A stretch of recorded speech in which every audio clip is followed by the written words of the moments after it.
Cube Radio. Salut, c'est Charles Dran avec l'équipe dans 5 minutes. On s'intéresse aux sciences, à l'histoire et à l'actualité. Aujourd'hui, on parle de criminologie et de généalogie. Depuis quelques années, il est possible de tester son ADN à la maison, un peu de salive dans un tube, on le retourne à la poste et quelques semaines plus tard, on découvre d'où nos ancêtres viennent, qu'on a peut-être une cousine éloignée qui habite le New Hampshire et si on est chanceux, qu'on a un lien de parenté avec Samuel de Champlain ou Jack l'Éventreur. On sait aussi depuis longtemps que l'ADN permet d'identifier des tueurs, de résoudre des crimes. Mais la technique de la généalogie génétique pour résoudre des crimes, c'est plus récent. Voici Simone Fortin. L'ADN, c'est le matériel génétique qu'on retrouve dans chaque cellule du corps humain et qui forme une séquence unique à chaque personne. On hérite de notre ADN à 50% de notre mère et à 50% de notre père. Pour les détectives, c'est une ressource cruciale pour résoudre des crimes.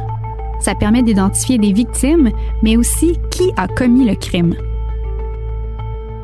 Si le criminel a laissé derrière lui de la salive, sueur, sang, sperme, peau morte ou cheveux, l'ADN pourra probablement en être extirpé.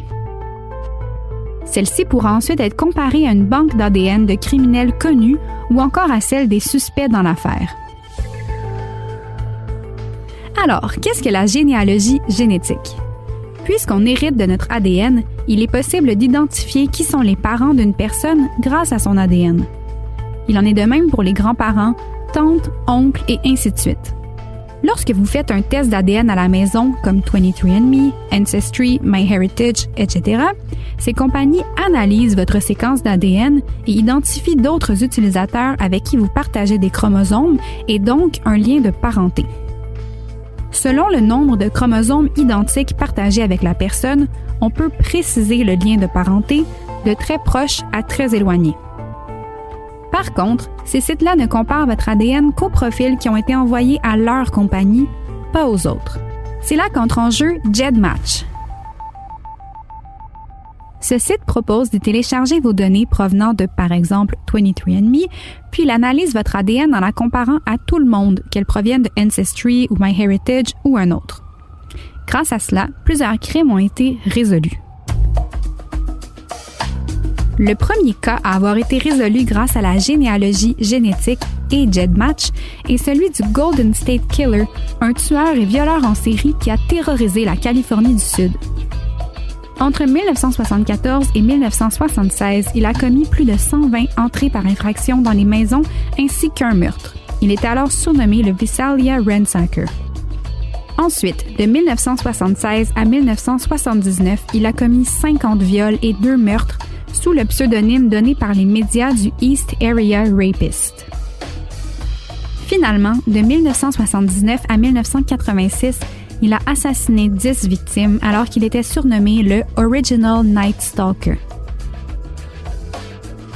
Ça a pris plusieurs années avant que les autorités réalisent que ces 3 vagues de crimes avaient été commises par la même personne qui fut éventuellement sacrée le Golden State Killer. L'affaire était classée impossible à résoudre jusqu'en 2018. À ce moment-là, les enquêteurs ont utilisé un échantillon d'ADN récupéré sur l'une des scènes de crime et l'ont téléchargé sur GEDmatch.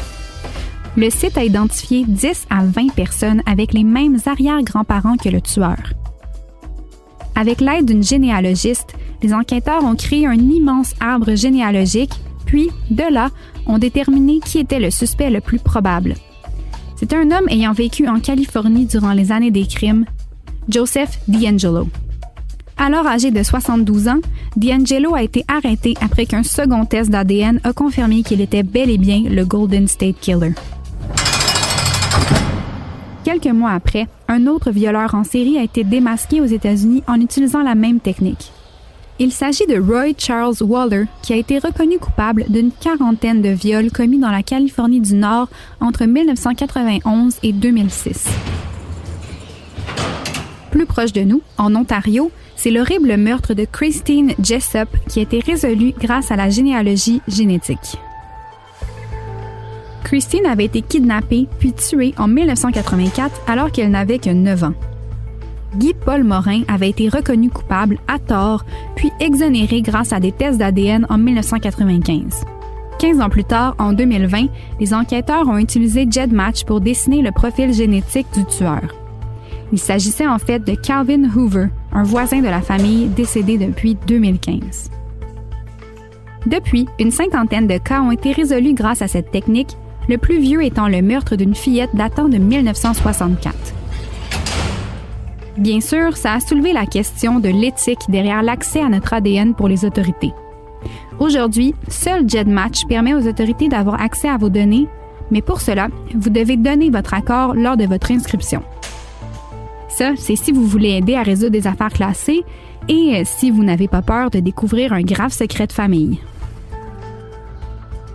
Oui, des surprises qui peuvent arriver dans la boîte à lettres avec les résultats d'un test ADN généalogique, c'est devenu presque monnaie courante. Tant mieux si ça peut aider à résoudre certaines affaires criminelles classées non résolues. Merci Simone Fortin, c'était en 5 minutes.